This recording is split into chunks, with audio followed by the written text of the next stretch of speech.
Assalamualaikum warahmatullahi wabarakatuh. Perkenalkan, nama saya Gary. NPM saya 200200023. Di sini saya akan mempresentasikan hasil belajar saya untuk memenuhi syarat pengumpulan UAS dasar akuntansi keuangan menengah dengan dosen pengampu Willy Nur Hayati SE MAK dengan judul Laporan Keuangan.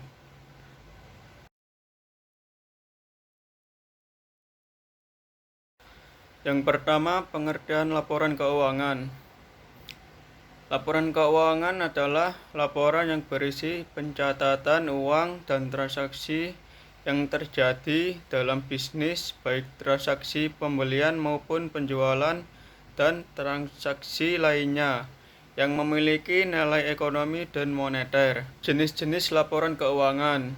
Yang pertama, laporan laba rugi. Laporan laba rugi adalah laporan finansial perusahaan yang dibuat oleh bisnis untuk mengetahui pengeluaran dan pemasukan bisnis secara mendetail. Isi dari laporan ini ialah data-data pendapatan sekaligus beban yang ditanggung oleh perusahaan.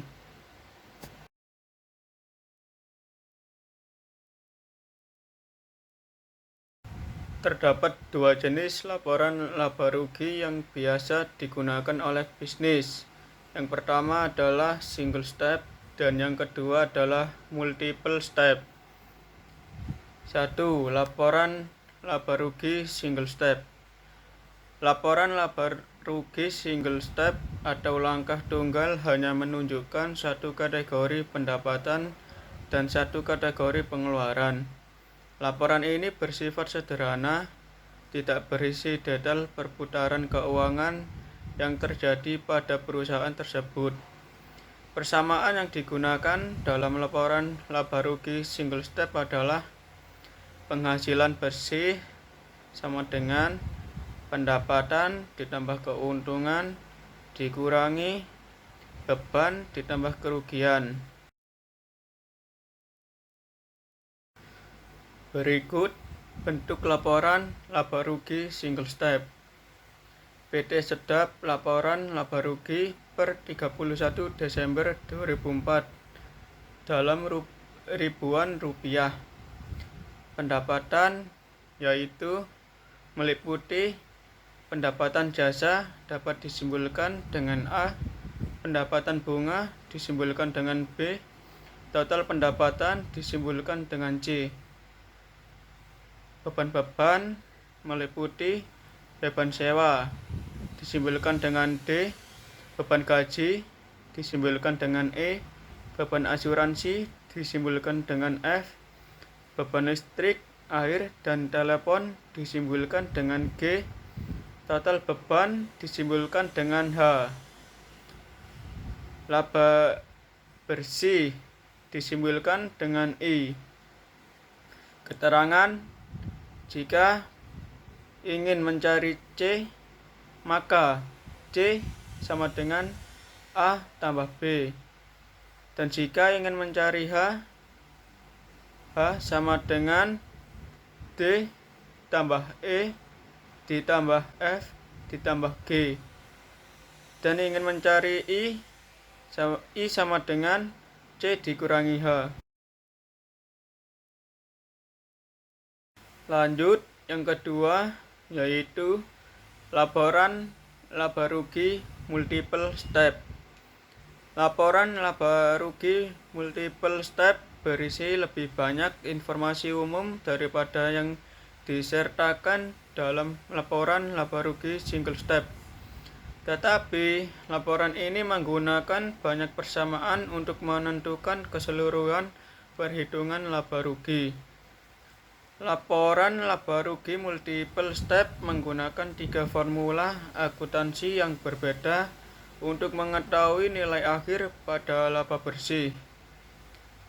Yang pertama, laba kotor sama dengan penjualan bersih dikurangi biaya barang terjual Harga pokok penjualan dikurangi dari penjualan bersih. Ini memberikan laba kotor. Dan yang kedua, untuk mencari pendapatan operasi sama dengan laba kotor dikurangi beban operasi. Biaya operasional dikurangi dari laba kotor. Ini memberi Anda penghasilan operasional. Dan yang ketiga, penghasilan bersih. Untuk mencarinya yaitu penghasilan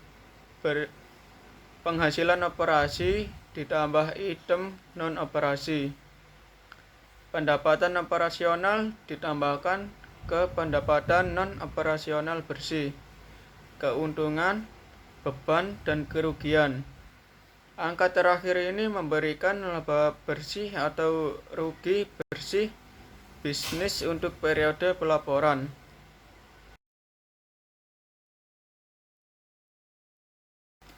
Berikut bentuk laporan laba rugi multiple step. PT Sedap laporan laba rugi per 31 Desember 2004 dalam ribuan rupiah. Pendapatan jasa disimbolkan dengan A. Beban-beban meliputi beban gaji, beban listrik, air, dan telepon disimbolkan dengan D. Total beban disimbolkan dengan E. Laba usaha disimbolkan dengan F. Pendapatan di luar usaha meliputi pendapatan bunga disimbolkan dengan G. Beban-beban di luar usaha meliputi beban bunga disimbolkan dengan huruf H. Laba di luar usaha disimbolkan dengan I. Laba bersih disimbolkan dengan J. Keterangan untuk mencari E sama dengan B ditambah C ditambah D. Untuk mencari F yaitu A dikurangi E. Dan untuk mencari J yaitu F ditambah I.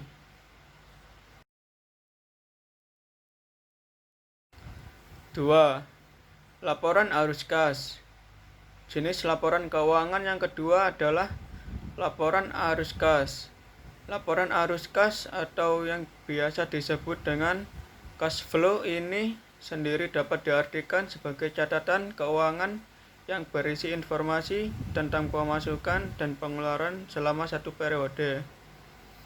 Yang ketiga, laporan perubahan modal. Laporan perubahan modal atau ekuitas adalah salah satu jenis laporan keuangan yang penting terutama untuk perusahaan publik.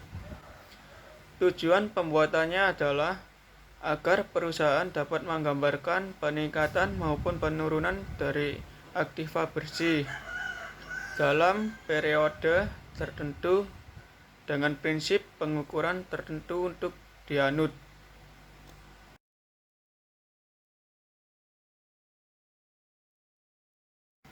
Berikut bentuk laporan arus kas dari Toko Ceria. Arus kas langsung dari periode Januari 2020 sampai dengan Februari 2020. Keterangan aktivitas operasi. Kas dari penjualan 24.355.000. Pendapatan operasional 529.682 rupiah. Pendapatan jasa 529.682 rupiah. Kas untuk pembelian 360.000 rupiah. Laba rugi operasi sebelum berubah di operasi aktiva dan kewajiban ialah 23.465.318 rupiah. Berkurang bertambah pada operasi aktiva. Total berkurang bertambah pada operasi aktiva kosong.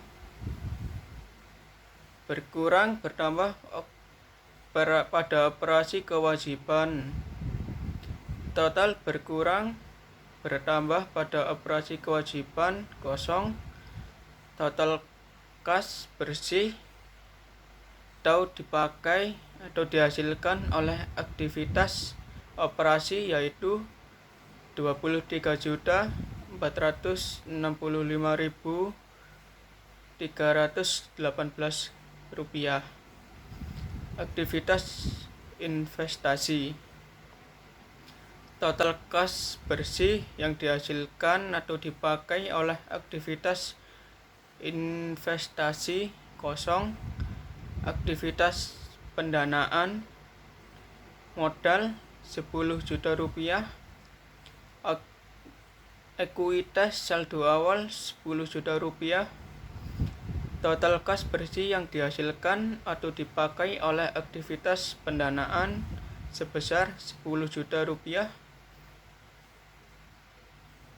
Kas bersih dihasilkan oleh atau dipakai di periode ini sebesar 30.465.318 rupiah.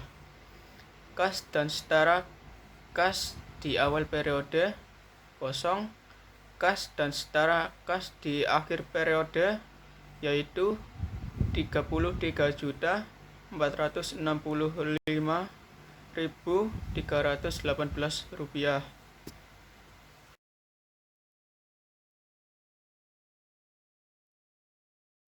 Selanjutnya, contoh bentuk laporan perubahan modal atau ekuitas dari Toko Ceria. Perubahan ekuitas pemilik dari 1 Februari 2020 sampai dengan 19 Februari 2020. Keterangan ekuitas pemilik awal periode 569.502,3 rupiah. Penambahan ekuitas pemilik. Pendapatan bersih 11.574.315,34 rupiah.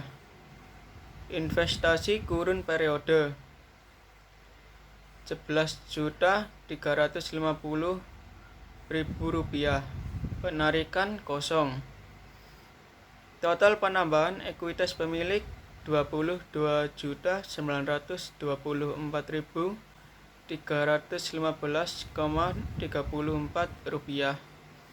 Ekuitas pemilik akhir periode 584.433.870,37 rupiah.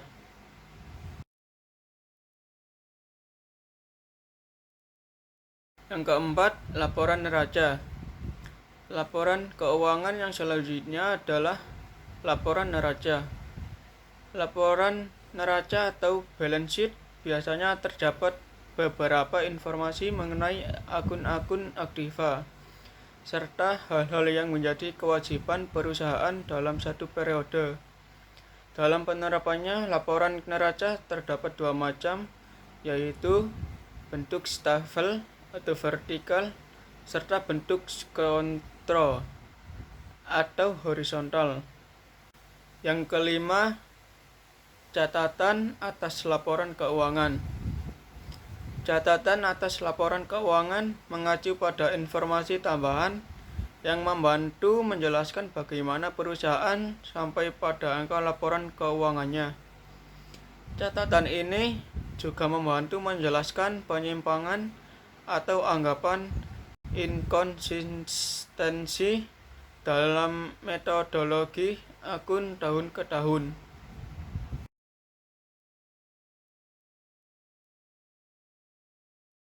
Berikut contoh bentuk laporan neraca standar dari Tokoceria. Neraca standar per tanggal 19 Februari 2020. Deskripsi aset lancar, kas dan setara kas. Jumlah kas dan setara kas yaitu 33.460.318 rupiah. Piutang usaha, jumlah piutang usaha 46.721.940 rupiah. Persediaan, jumlah persediaan 199.239,37 rupiah. Aset lancar lainnya, jumlah aset lancar lainnya kosong. Jumlah aset lancar 279.818.817,37 rupiah. Aset tidak lancar, nilai histori, jumlah nilai histori 305 juta rupiah. Akumulasi penyusutan, jumlah akumulasi penyusutan kosong. Jumlah aset tidak lancar 305 juta rupiah. Aset lainnya, jumlah aset lainnya kosong.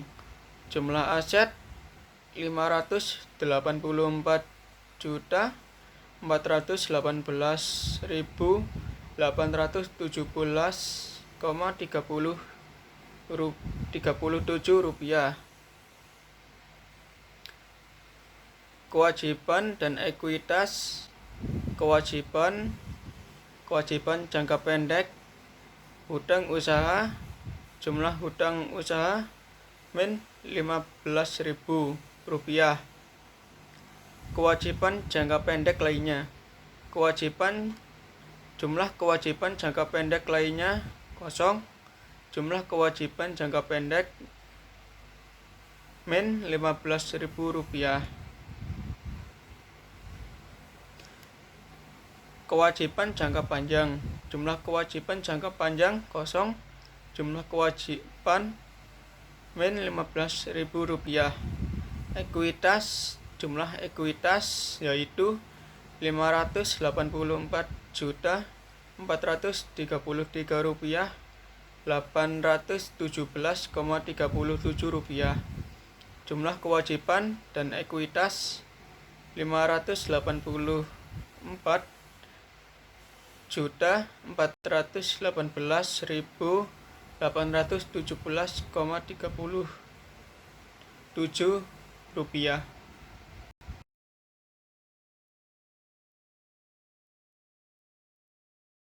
Contoh yang selanjutnya yaitu catatan atas laporan keuangan. Pendapatan BPK RI untuk tahun 2008, BPK RI menargetkan penerimaan negara yang berasal dari penerimaan negara bukan pajak atau PNBP dan hibah sebesar 305 juta rupiah.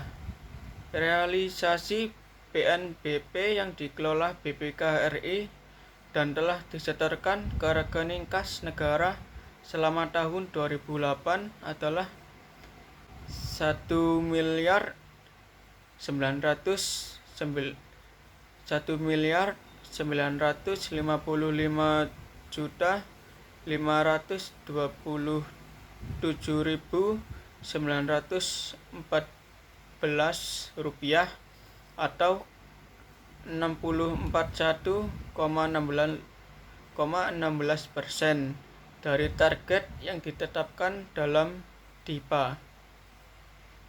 Adapun perbandingan realisasi pendapatan dan hibah antara tahun 2008 dengan tahun 2007 adalah sebagai berikut.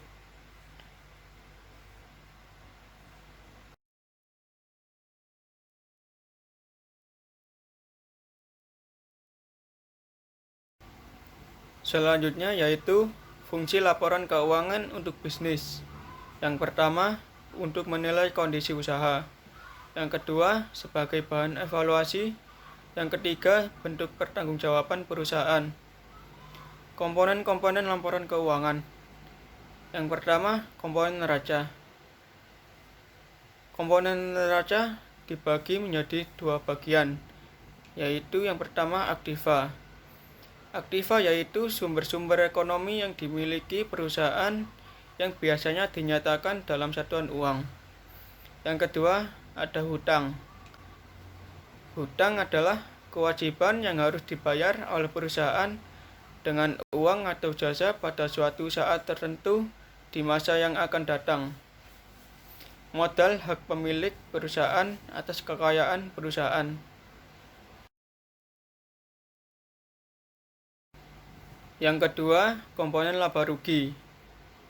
Komponen laba rugi dibagi menjadi dua bagian, yaitu yang pertama ada pendapatan.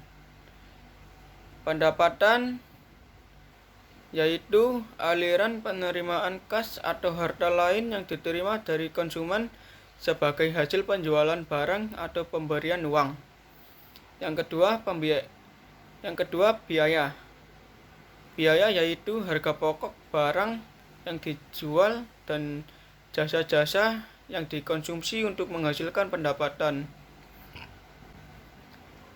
Laba atau rugi selisih lebih atau kurang antara pendapatan dengan biaya.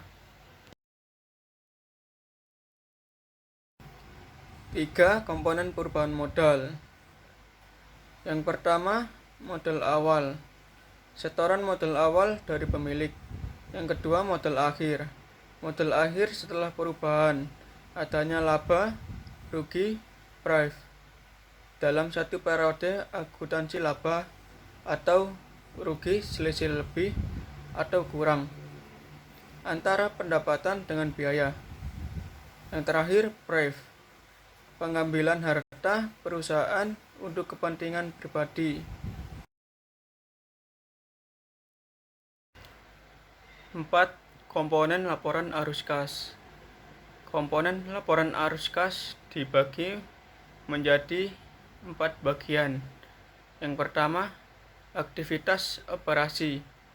Aktivitas operasi adalah aktivitas penerimaan dan pengeluaran kas yang ditujukan untuk kegiatan operasional pemerintah selama satu periode akuntansi.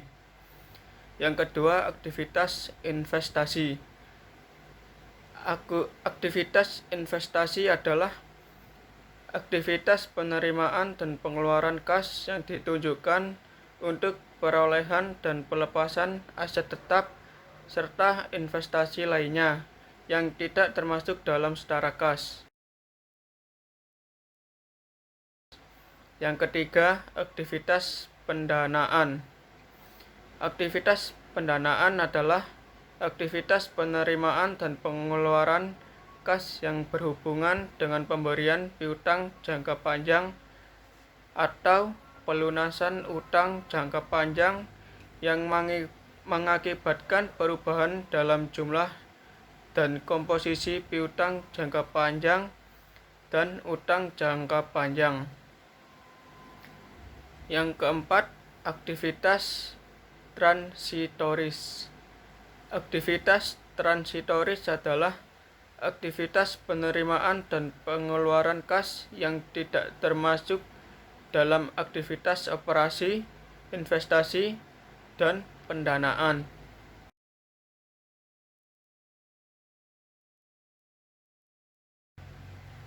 Komponen laporan keuangan yang termasuk bagian catatan atas laporan keuangan terdiri dari 1. Laporan posisi keuangan untuk akhir periode. 2. Laporan laba rugi dan penghasilan komprehensif lain. Yang ketiga, laporan perubahan ekuitas. Yang keempat, laporan arus kas. Kesimpulan, laporan keuangan bisa dianalogikan sebagai raport untuk bisnis Anda. Di dalam sana berisi seluruh data terkait keuangan bisnis secara menyeluruh sehingga Anda bisa mengetahui kesehatan keuangan bisnis Anda dengan baik. Seluruh laporan ini pun bisa membuat perencanaan bisnis yang lebih matang, dikarenakan Anda bisa melakukan improvisasi berdasarkan data faktual pada laporan tersebut.